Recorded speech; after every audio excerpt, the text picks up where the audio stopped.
So, work from home and remote jobs are insanely popular right now. The pandemic gave people a taste of what working from home was like, and pretty much everybody wants a remote or semi-remote job now. And it's obvious why. You get more freedom, you get more control over your environment, and you get to spend more time with the people that you care about. And as somebody who has landed a remote job myself, and as somebody who specializes in helping other people land jobs, and I've helped hundreds of people do it, I'm going to be sharing my best tips on how you can land a remote job in this video. So buckle up, remotely destroy that like button, and let's get into the first tip on this video, which is choosing the right remote job. Now, choosing the right career path, and even more importantly, the right job, is of the utmost importance. And there's probably 3 different types of people who are watching this video. The first type of person is someone who's extremely early on in their career, or they might even be looking for their very first job. The second type of person is somebody who's extremely ambitious and they want to get a remote job so that they can have time to do other things like start their own business on the side. And the third type of person is somebody who's in a part of their life where they want kind of like a chill job where they can kind of work from home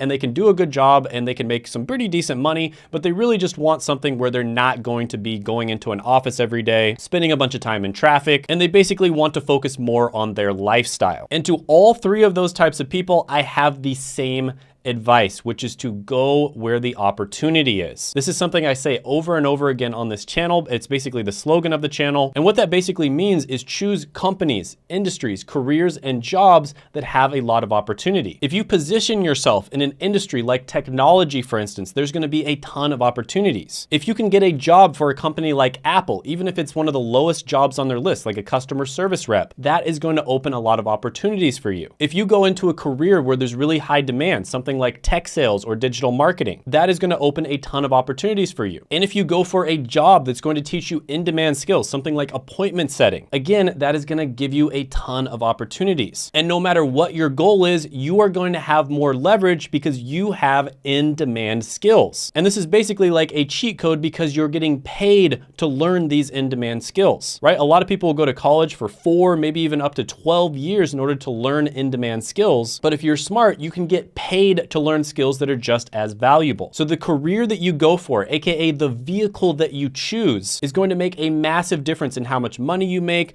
the lifestyle you get, the benefits you get, etc. And you'll notice that a lot of the most in-demand careers are the ones where it's easiest to get remote jobs. And that's because as an employee that has these in-demand skills, you have a lot more leverage. And companies know that a lot of people want remote jobs, so in order to sweeten the pot, to attract the best talent, they're going to offer you these remote positions. Now, this is honestly a little bit of a complicated subject. You know, choosing the perfect career for you is something that, you know, I could probably do an entire month series on, but I'm actually going to be doing a 3-day live event challenge this weekend where I'm going to be helping people choose the perfect career for them. And I'll put the link to sign up for that down in the description as well as the pinned comment below, but more on that later. So step 2, once you've chosen the career, is you want to create your MVP resume.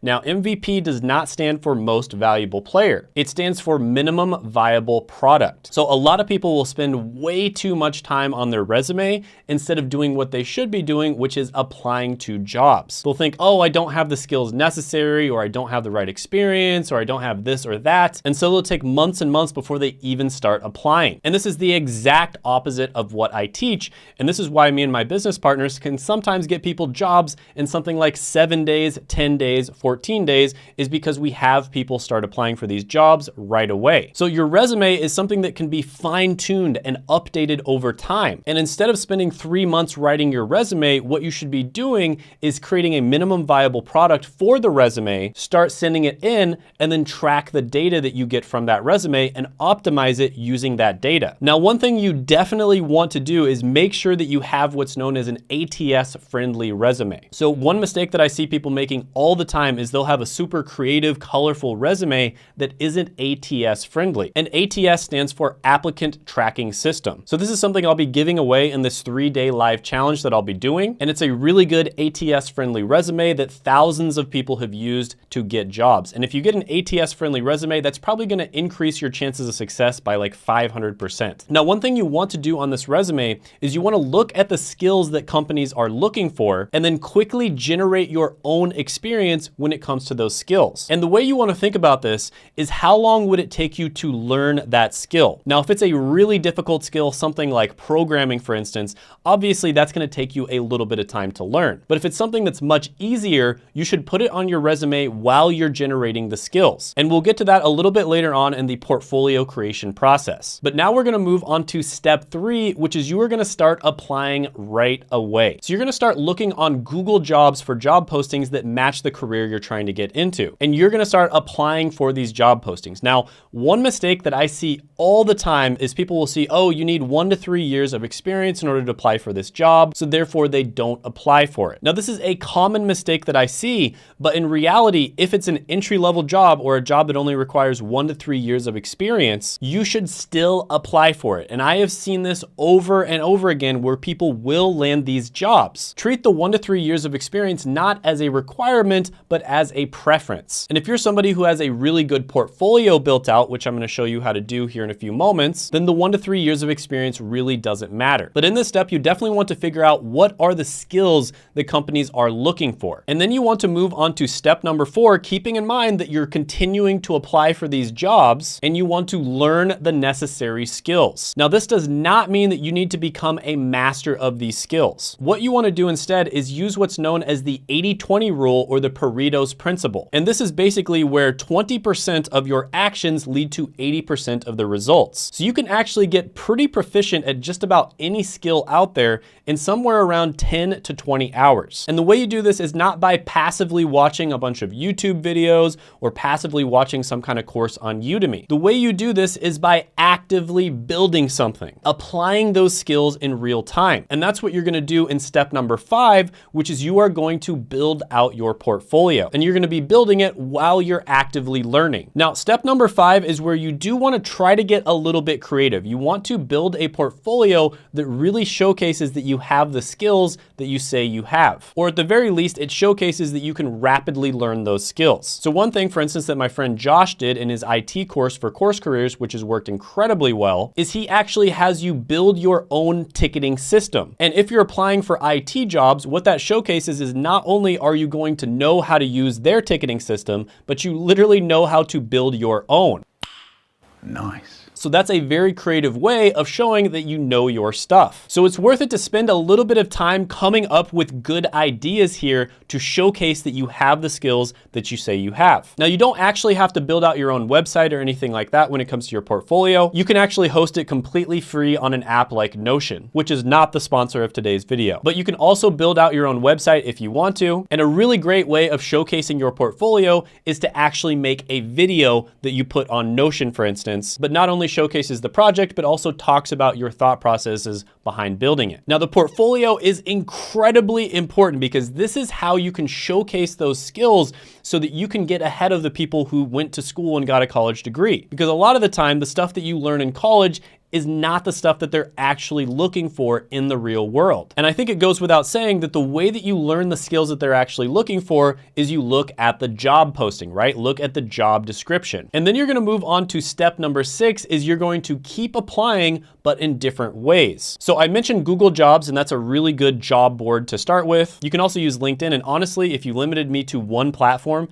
it would have to be LinkedIn. And there's also a bunch of different niche websites. So for instance, if you're applying for digital marketing jobs, there's a bunch of different niche digital marketing job boards. And same thing goes for tech sales, etc. So you can start applying on all of those different niche websites as well. And another thing you can start doing is you can actually start networking. Now, networking is sort of a long-term play, but it's honestly the most effective way of getting jobs, especially if you're going for an exclusive job that's difficult to get. So networking in person is really good. That's a great way to do it. But an easy way to start networking is to start posting content on LinkedIn. And basically you can post content that's relevant to the industry, company, career, etc. that you're going for. So I've talked about this before on the channel, but Della, who's somebody who I interviewed on this channel, who was able to land a $100,000 tech sales job in about a month and a half, started posting about the cybersecurity industry on her LinkedIn. And she made really insightful posts and kind of stayed up to date with the news and all that sort of thing about cybersecurity. And that's how she was able to get her dream company to actually reach out to her, right? She didn't reach out to them, they reached out to her because she started making these posts and she added a bunch of people